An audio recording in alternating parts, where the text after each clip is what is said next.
everybody, welcome back to the channel. So today we're going to be talking about how to fix a gas fireplace if it's not working. My goal today is to show you a couple troubleshooting tips on how you can troubleshoot your gas fireplace to figure out what the problem is and hopefully how to fix it rather easily. So without further ado, let's jump in and let's take a closer look. Okay, so this is my Heatilator gas fireplace. Now this fireplace is about 10 years old, and over here is the switch. So if you see here, when I flip the switch to on, nothing happens. I don't even get the pilot lighting, nothing happens at all. So if this happens to you, there are a couple troubleshooting things you want to try out first. The first issue that it could be is honestly the cheapest one to fix and the easiest one to fix, and that is possibly a faulty switch.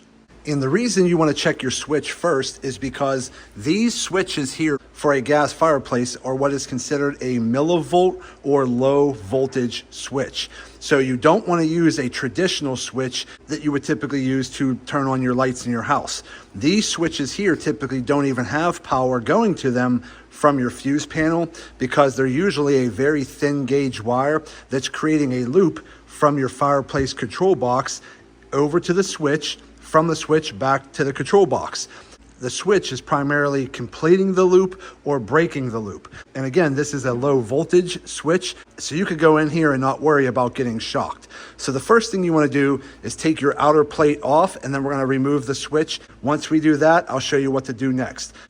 Okay, so we went ahead and we got the switch out of the wall, and I left the ground wire attached to the switch, but I took off these two wires from the side here. So the best way to test if your switch is faulty or not is to take these two wires and hook them together. Now again, these are low voltage wires, so you should not get shocked.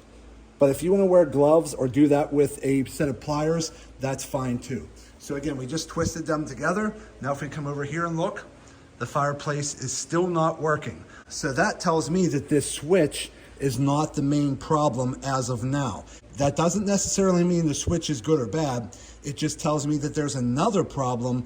So I'm gonna go ahead and untwist these for now. Okay, and we're gonna leave them disconnected just like that. Now the next thing we need to do is take our outer cover off of our fireplace, which is very simple and easy to do. Typically all you wanna do is press down on the bottom. It's a spring load, so just like that, and it disconnects. And then you're basically gonna lift this cover off of the hooks up here. There's a hook up here and a hook up here. So once you disconnect it from the bottom, like that, then just go ahead and lift up, because these little hooks here are just sitting on that little round knob right there. So very easy to take that off. Now we're gonna take a look underneath of the fireplace. So typically when you're underneath the fireplace, you're going to see your battery backup box. Over here, you're going to see your fan box control. So whether you want your fan to be on high or low, you can control that with this box. Over here, you have your computer module here. And then over here, this main box back here that everything is plugged into, that's more of a power box. Over here, you have your pilot control. This gas knob here, you can turn it left or right to turn your flame up and down based on how much gas you want to use. And then way in the back, it's kind of hard to get back to, but way in the back here, that is your fan. Now, a couple years ago, I actually had to replace my fan, which is really simple and easy to do. It's just tight to get back there.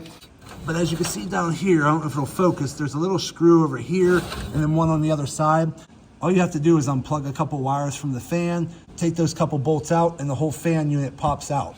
Then on the fan unit, you just look for the model number of the fan unit that your fireplace requires, order a new one, put it back in, bolt it back in, plug your wires back in, and it's pretty much ready to go. So as far as replacing the fan, that's easy. So if your fan ever starts to make like a rattling noise or stops working altogether, replacing your fan is actually very simple to do.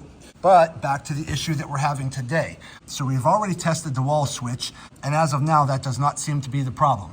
So the second problem, and 9 times out of 10, the problem is your computer module right here.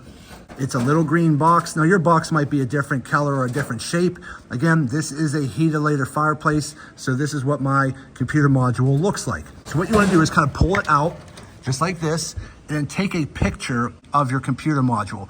That way you know where all of the wires are plugging into, which is pretty simple. You have an orange wire here, a white wire here. This block of wires only goes in one way, so it's just one big plug. So if you just pull this little pin like that, it only goes in one way. So that's not too hard to figure out.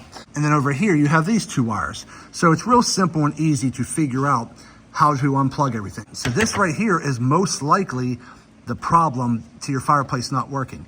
And it's very easy and simple to fix. All you wanna do is unplug everything and then just go online and search for a fireplace computer module. And I even typed in, I think, Rev B, just like that. And this one showed up online. I ordered it on Amazon. It showed up in a couple days, and that's what we're going to install today. Now, these are really not that expensive. It all depends on where you buy them from, but I'll post a link in the description of this video of where I got mine. So we're gonna go ahead, unplug all this, and we're gonna put the new one in. So the new one showed up. It's in this pouch right here. So I'm gonna go ahead and unwrap this, and we're gonna go ahead and install the new computer module, plug everything back in, and then we'll test it and see how it goes. So this right here is the part number if you're trying to find this online. So let's go ahead and open it up. And there you go. So as you can see right here, it's the same exact computer module. So let's go ahead and just start unplugging things one at a time. So let's go ahead and unplug this one right here. And plug it in on the top here. Okay. Let's go ahead and plug the next one.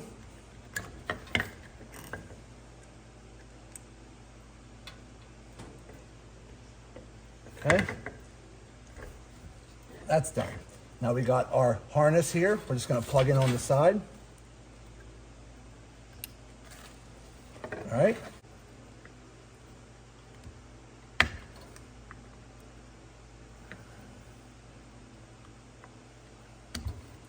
But I'm holding the back one that was closest to the harness, and we're gonna plug that one in. And we'll plug the one in the front. Okay, so this is the old one. We're gonna set it to the side. Okay, so now that we got the new computer module all hooked up, now we're gonna come back over here and we're gonna tie our two wires together one more time to see if the fireplace works. If the fireplace works, then we know that the control module was the main problem. Then we'll go ahead and hook our wires back up to the switch, and then we'll test the switch to see if the switch turns on and off the fireplace. If the switch works, then we know the problem was not the switch and we don't need to replace it. But if we try the switch and it doesn't work, then we know we need to also replace our switch. So let me go ahead and put these two together.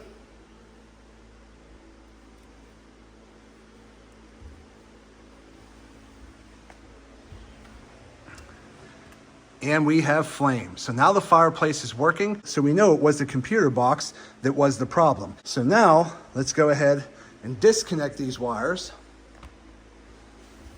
Okay. Just like that.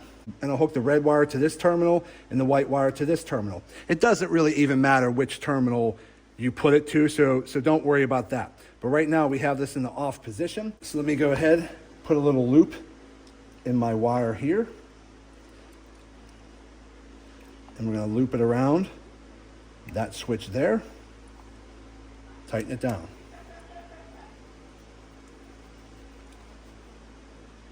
Okay. Then I'm going to go to this wire here. Create a little loop. Just like that. And then we're going to go ahead and tighten that one down.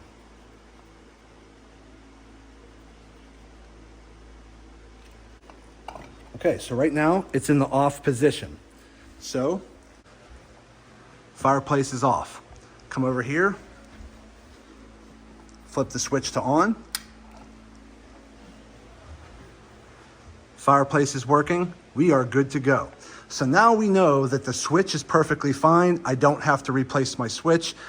The whole problem all along was a faulty control module. So again, to fix that is very simple and easy.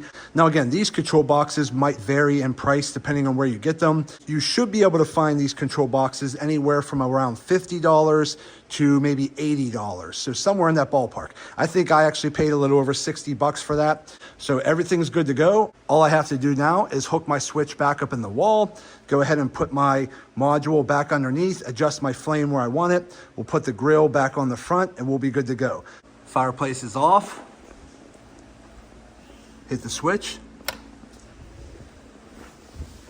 Fireplace is working perfectly now. Okay, so I went ahead and I fixed my gas fireplace. And as you can see, it was very simple and easy to troubleshoot, and it was also simple and easy to fix. So if you happen to have a Heatilator gas fireplace, or maybe another brand gas fireplace, and it's not working at all, the first thing I would recommend you try to do is test your switch. Just disconnect the switch and tap the two wires together. If the fireplace works, then you know you have a faulty switch. If the fireplace doesn't work, so you go to your second potential problem, which is usually the power module, which is very common to burn those out if you happen to have a lot of storms in your area and a lot of power surges and power outages. It's very common for one of those power modules to go bad, but it's very simple to fix them.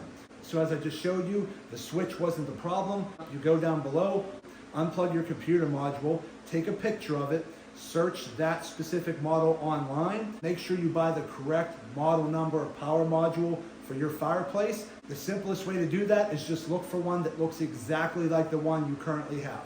So I went ahead and did that. It came in within a couple days. We went ahead and we unplugged each wire one at a time from the old control module, plugging it into the new control module. We tested out our switch by tapping the wires together. The fireplace turned on, so I went ahead and hooked up my switch, put everything back in the wall, put everything back in the fireplace, and we are good to go. So there you go. That right there is the easiest way to troubleshoot and fix a non-working gas fireplace. Now, could there be other issues? Yes, but these are typically the most common issues that you're going to find in a gas fireplace, which is either a faulty switch or a faulty computer module. So these gas fireplaces are really not that hard to troubleshoot and fix, but doing it yourself like this is going to save you a ton of money, because if you pay a professional to come out and troubleshoot what we did here today and replace a control module, you're probably looking at around $300 or more. I went ahead and fixed everything today for a little over $60. So there you go, everybody. I hope this video helps some of you out. Go ahead and do me a favor and hit that thumbs up button and like this video. If you have any questions, go ahead and put them in the comments section and I'll get back to you as soon as I possibly can. And also do me a favor, subscribe to the channel because it definitely helps me out and I greatly appreciate it. So that's it. I just want to say thank you to each and every one of you. Thank you. I truly appreciate all of your support. And as always, see you in the next video.